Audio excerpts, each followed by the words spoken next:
Hello, everybody. Thanks for listening in on my podcast. I'm Matt Johnson, and today I'm going to be talking about honor. I'll preface this by saying I'm no philosopher or even really a scholar, but I wanted to create something that people could tune into and dive into a subject that they don't really know much about. I'm not here to make a lot of jokes or dump my opinion on you. I'm only here to talk about a subject that I found interested and wanted to know more about. Now let me start by saying that what I will talk about today will in no way be a comprehensive view of honor or even really a balanced one. I'm a white American male, and consequently what I talk about, what honor means to me, I'll be speaking from my point of view. In fact, my discussion, after attempting to break down what honor is, will mostly be concerned with male honor in the European Mediterranean, leading to where we are today. Now let's get into this.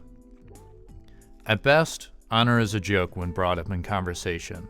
When we do talk about it, most people can give a definition. We hear it as the bro codes and man cards. Its worth as a subject has been lost. So where can we begin to try to define honor? One thing I'd like to do is break down the idea that honor is built on a few specific actions or qualities.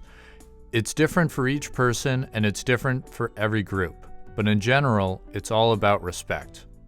There's two kinds of honor that stem from respect, from yourself and respect from someone else. We'll start with respect from someone else because that's where honor began in our world. It's honor that's based on respect that is shown by a group of people towards a specific person. And there's a million different ways that person can earn that respect, but it's the culmination of respect from a group of people that gives that person honor. It is given by a group of people to each other and can be taken away in the same manner. So how does a group decide who deserves honor and who doesn't? There must be a set of rules that may be unwritten or it could be codified as law, but there's a set of rules, and if one person follows them, then they deserve respect from the group and therefore have honor. Let's look at this in a broad sense. America has a long list of laws that we're all told to follow, and if someone breaks them, they're treated differently. If we do follow the rules, we are considered law-abiding citizens, and that earns us all an amount of honor. But we can also do well in school, get a job, pay taxes, and suddenly we're productive members of society. We have a higher level of honor by following the unwritten rules of society. So what happens when we don't follow the rules? What happens if someone never leaves their parents' home and lives off their support for their whole lives? They will be shown less respect than those that follow society rules. And those who break the law, go to jail, they're never treated by everyday society in the same way again. This brings us to the next crucial part of honor, and that's its alternative, shame. Just like the group can show respect and bestow honor on them, the group can also shame different members for breaking the rules. Honor is all about inclusion through respect and exclusion through shame. It may sound harsh, but exclusion is very important to the survival of a group. It originates from early times in human history when every member of a group had to contribute his or her own weight. There was simply no room for someone to take more than they gave from the group. That would have meant extinction.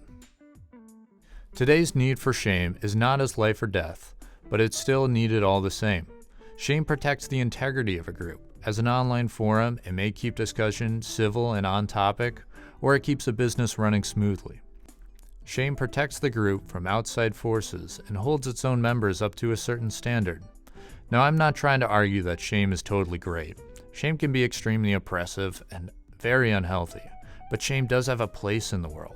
It can and should be used to hold people up to be better than they would on their own. Let's go back to people who break the law. They're shamed in normal society, but they can also be accepted and respected by their own peers. Gangs are highly dependent on respect and shame. One has to earn their way into the group, and shame keeps people from snitching. criminals may be dishonored and excluded from typical society, but they can be honored by others in their own group. There is another form of outward honor that is different than what we've talked about so far. Up to this point, what I've described is what Alexander Welsh calls horizontal honor, which is honor based on mutual respect. In his book, What is Honor?, he describes vertical honor as well. This second type of honor is different because it's about placing someone above the rest of the group. Think of how we respect world leaders or prominent members of an organization you're a part of. These people have risen above the basic standards to be considered members of the group. They've upheld the basic rules, but then have gone beyond to do something more than everyone else. In return, the group shows them admiration and praise towards them.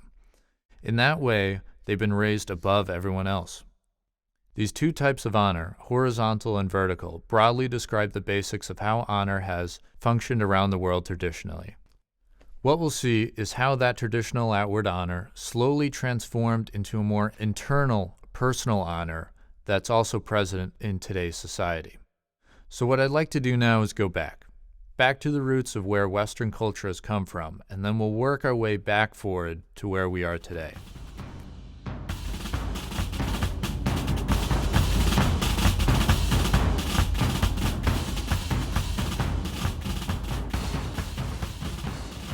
As compared to today, early history was a far more violent place. When you're fighting for survival against the elements, nature, and other humans, strength and courage were far more important to honor than what we see now. For thousands of years, man lived in a world where a violent death was a daily possibility. Naturally, in those circumstances, what becomes most important to the group is defending itself. In almost all societies across history, coming-of-age rituals were constructed to decide when a child became an adult, and many of these rituals were very painful or arduous. For instance, in the Satire Mare culture of the Amazon, boys must place their hands in gloves woven with so-called bullet ants. These ants have a very painful stinger, and the boys must hold their hands inside the gloves for around 10 minutes, not once or twice, but on 20 different occasions over several months in order to be called a man. Rituals like these weren't created just to torture people.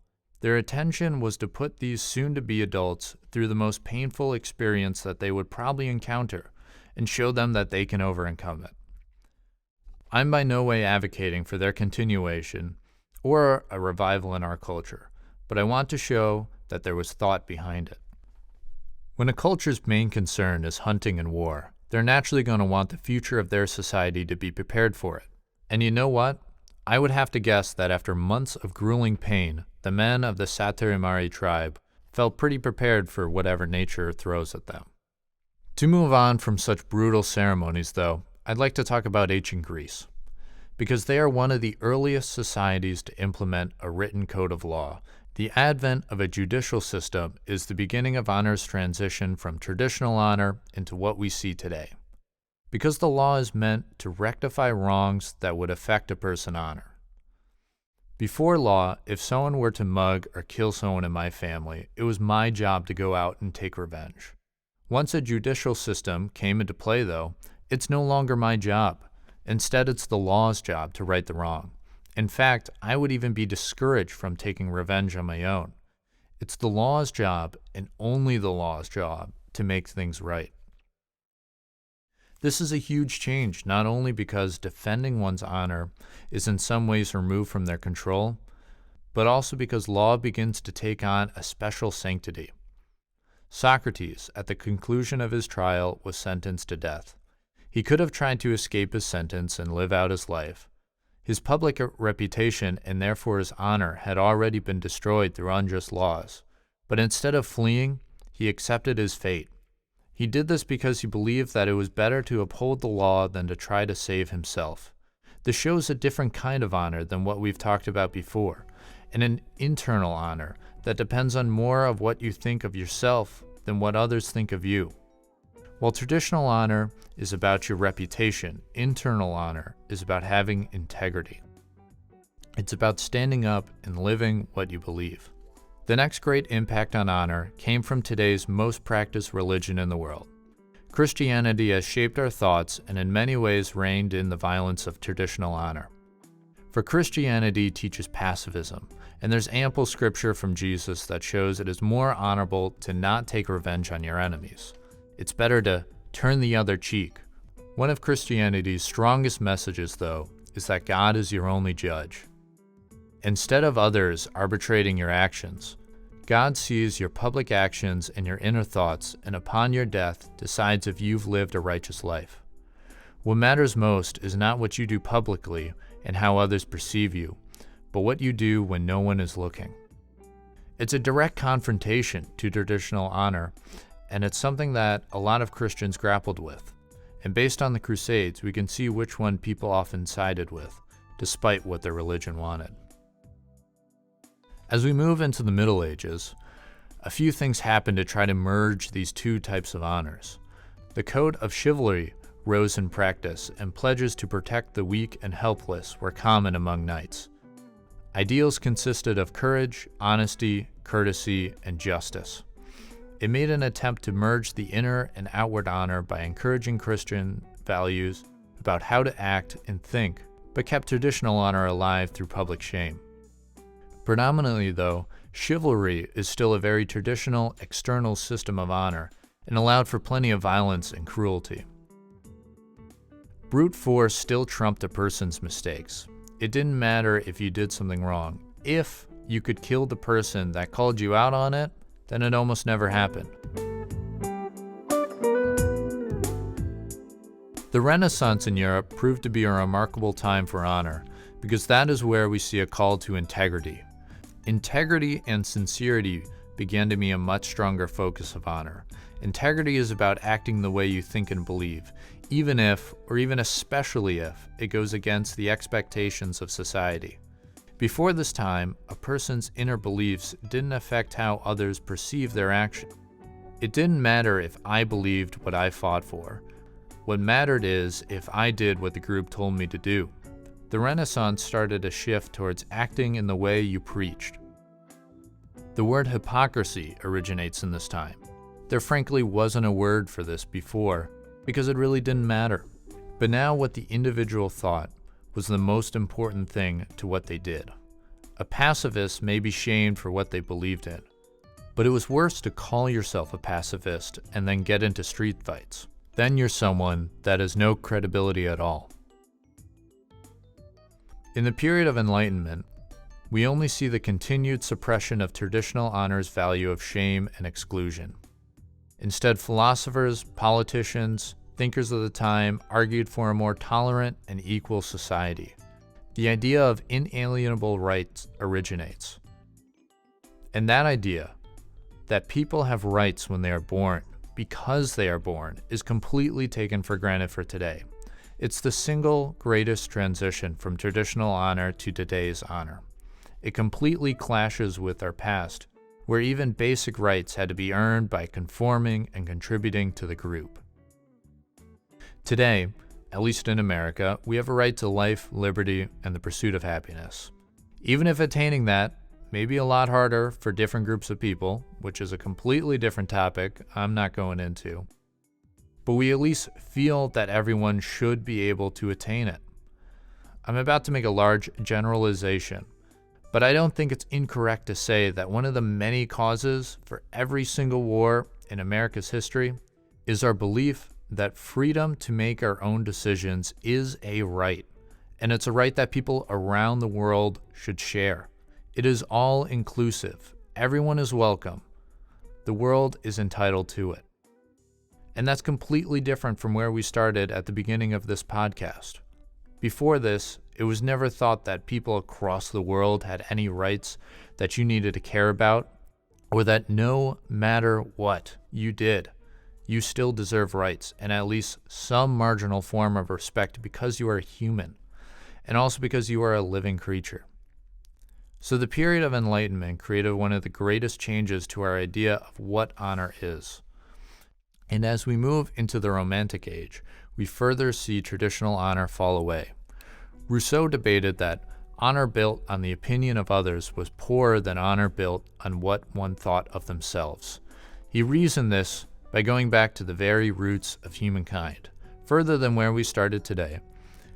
He said that before humans formed into groups at all, his or her only desires was towards their own happiness and well-being, and we should return to a mental state where our thoughts and goals are about making ourselves happy and not depending on the approval of others. It's since been proven that Rousseau was wrong, and humans have always lived in groups, but his thoughts and others like him created a lasting impact on our own views of honor. Well, over the past 2,000 years, honor has been making the transition from a traditional outward honor towards an inner, personal one. It was Rousseau and the Romantics that explicitly voiced the transition and called for its completion. Now, after all this, I'm not trying to say that we've made that full transition. I'd be crazy to say that we don't care about what others think of us. And to be honest, I don't think that would be good for society. We need to see what others think of us because it's such a strong motivational tool for us to be better. What's ultimately needed is a balance between the two. There's unhealthy extremes in both types of honors, and we need to be able to look at where our motivation to do something is coming from and if it is a healthy motivation or unhealthy. Honor in my life externally comes from family, friends, and my team. As a member of the U of R's crew team, I'm expected to give 100% every day I practice. I'm externally motivated by not wanting to let them down and internally motivated by wanting to make this team better and beat other schools. My friends and family expect me to get good grades and prepare myself for life after college. My internal goals are to get a job either before graduation or within the first 6 months afterwards. I want to be out of my parents' house as soon as I can, and it's not because they're forcing me out. Sure, they want me to be self-sufficient eventually, but they understand today's job market and would support me. It's my own self that's pushing me to get out of their house as soon as possible. So shame is a huge motivating factor in my life. Shame I put on myself and from those that want me to be better. At least for my case, I believe these are healthy forces that are pushing me towards being a better person. Honor is the glue that holds society together through the expectations we have for ourselves and others. As we have seen, it's changed a lot over time as our values as a society have changed. We are not dependent on each other for survival anymore, and therefore expect different things from one another. And those things are different depending on what groups you're a part of. The concept of honor has splintered and depends entirely on what values you believe yourself and what the people you associate yourself with. Is honor and shame healthy in today's society? That depends entirely on how you view yourself and how you let others view you.